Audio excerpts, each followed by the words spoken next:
I'm wondering if you can start by talking a little bit about your relationship with Tchaikovsky and his music. Maybe go back and talk about your early memories of Tchaikovsky. Do you know the first time that you ever heard his music? Well, I certainly know the first time I played his music as a pianist, and it was one of the pieces in a piano cycle called The Seasons. I was a child. It must have been, I started playing piano when I was 5. I would imagine I played that by the time I was 7. So that was the first contact with it.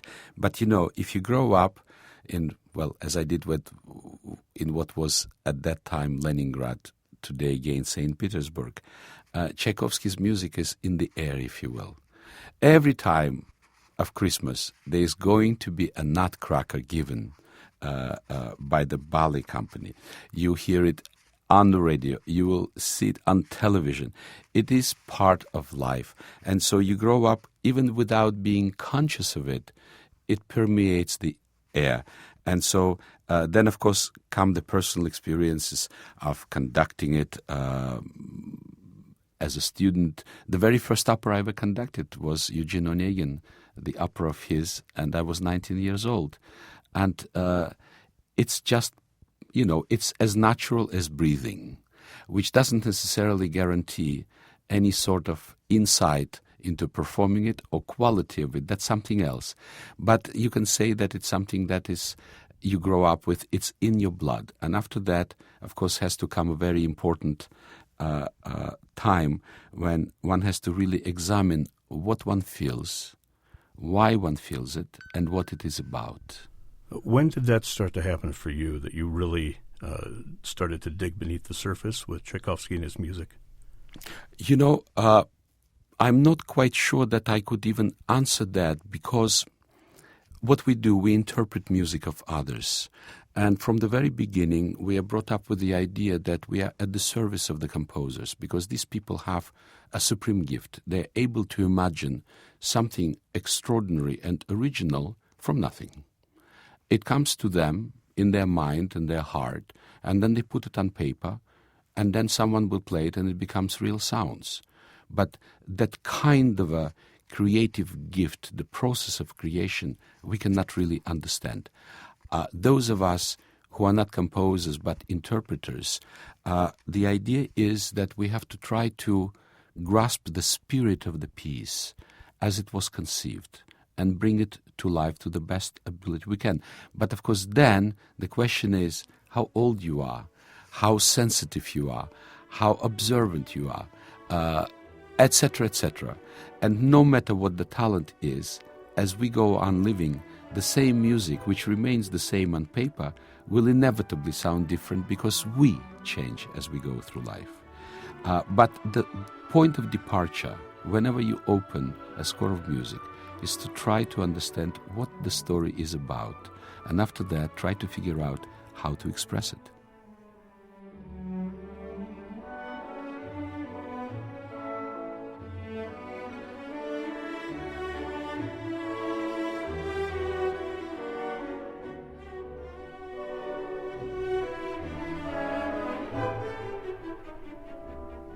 Explain for us the Tchaikovsky project, what it is, what it entails, and what you've done with it so far.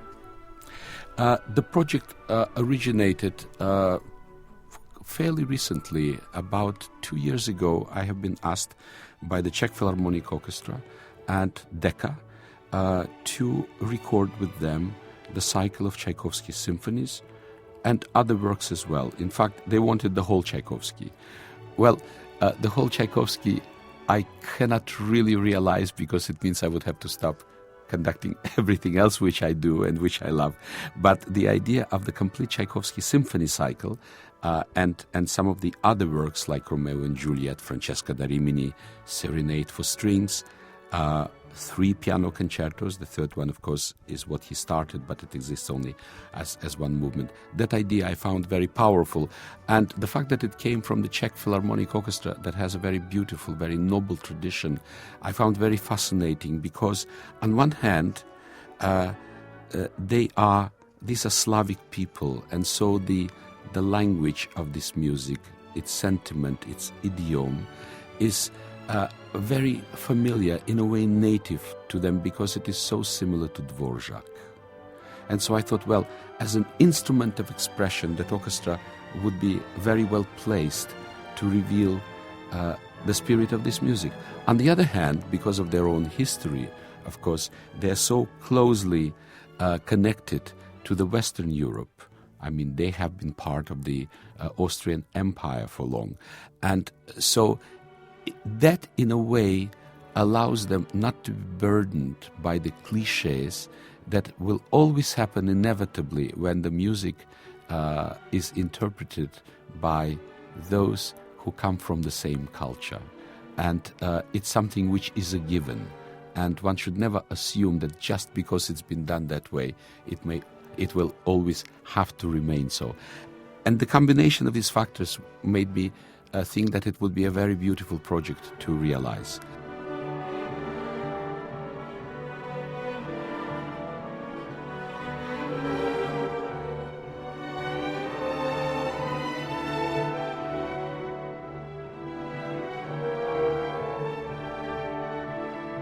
As I understand it, you had kind of a luxurious recording process, a lot of time to spend on this. And that was another reason why I agreed to do it, because, you see, we have been with this music now for a century and a half. Extraordinary artists devoted their life to it and revealed to us the greatness of this music. And if today we are to record it again, there has to be a reason, there has to be a point of view, and there has to be a commitment to quality. And so from the very beginning it was absolutely clear that I couldn't conceive recording it in live performances and then releasing it, because it just would not be good enough. And therefore, the first disc that came out a month ago with the 6th Symphony, Pathétique, and Romeo and Juliet, had 16 recording sessions that did not include rehearsing it, and several performances. And it took us a month before we completed that whole thing. So those are what one calls the kind of luxurious conditions that practically have disappeared from the musical world today. But I think that one has to stand behind what one offers to the public, and the only way I know to do it is through quality, and quality needs time. Can I ask where it was recorded, in what space? Because the sound is so warm and reverberant, yet it's clear. You can hear everything. It is the home of the Czech Philharmonic Orchestra, called Rudolfinum, in Prague. This is where they perform, this is where they live, this is where they rehearse. It is a beautiful auditorium with very noble sound, very rich sound, and it suits this music ideally, I find.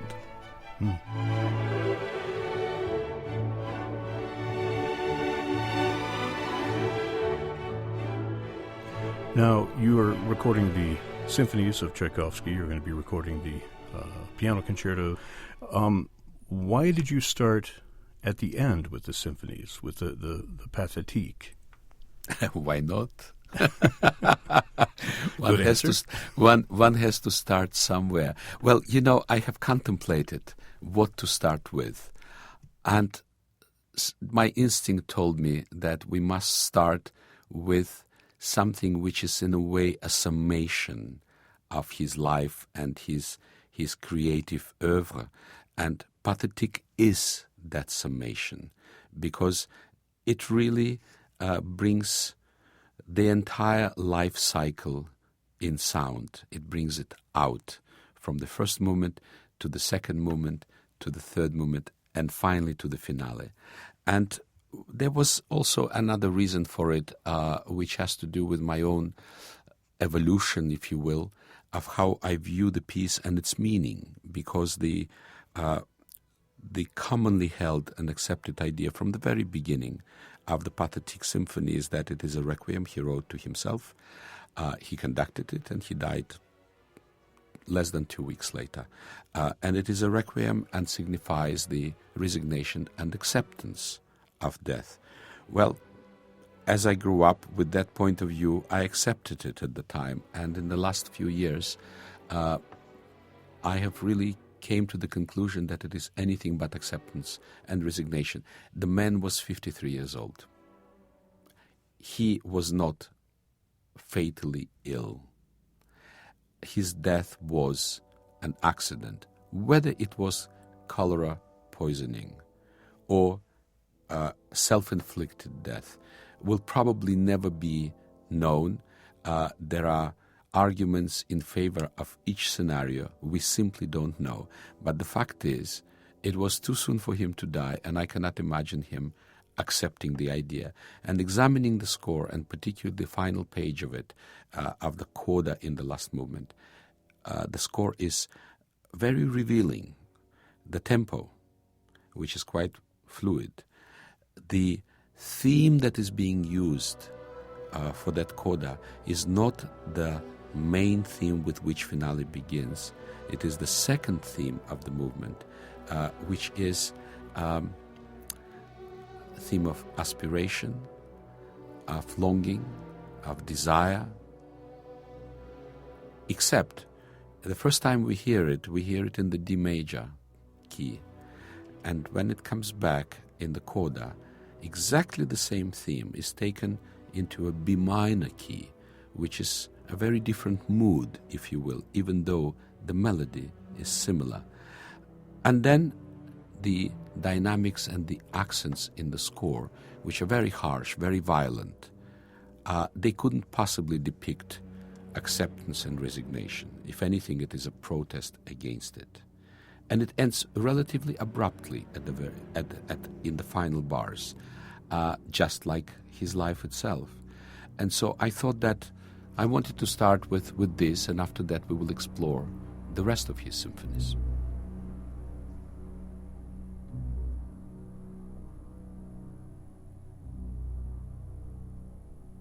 And you bring up something that I found interesting in reading over your program notes. You know, we tend to take Tchaikovsky a little bit for granted as a melodist. He wrote those wonderful, beautiful melodies. You mentioned, you know, the Nutcracker, which is happening here in Toledo. People hear his music everywhere, but they aren't necessarily aware of the fact that he was such a consummate technician as well, and that the music runs so deep, beyond just the melody. In fact, it's a really crucial question that you're bringing up. Why is his music so popular? Only because it's full of glorious melodies that only he knew how to write? Not at all. When it is revealed in all of its complexity, one discovers how deeply polyphonic it is. And when I say polyphonic, imagine that many voices, several voices, are participating in telling a story at the same time. And if you go beyond the surface, which is the melody, which is what one will hear instantly, but you go into the other voices and you just play them alone, you will see that they're melodic themselves as well, very similar to Mozart. And then you see how complex the rhythm of his compositions is. And then you will see that all of that exists in a way as harmony and conflict coexisting together, where you will find harmony within the conflict, and you will find conflict even in what sounds very harmonious, again, very similar to Mozart. And so once one becomes aware of it, a general audience cannot, by just listening, it is a performance that should reveal the complexity of his writing. And then you realize that the genius of this man is even more immense than one realized, because it is not just reduced to beautiful melodies. Even with those melodies, it would have been already enough to win over the world. But what makes it so important is how complex it is and how deeply existential his music is, which all great art is in the end and should be. And for me, that explains the genuine popularity of his music that had been there while he was alive and had never died.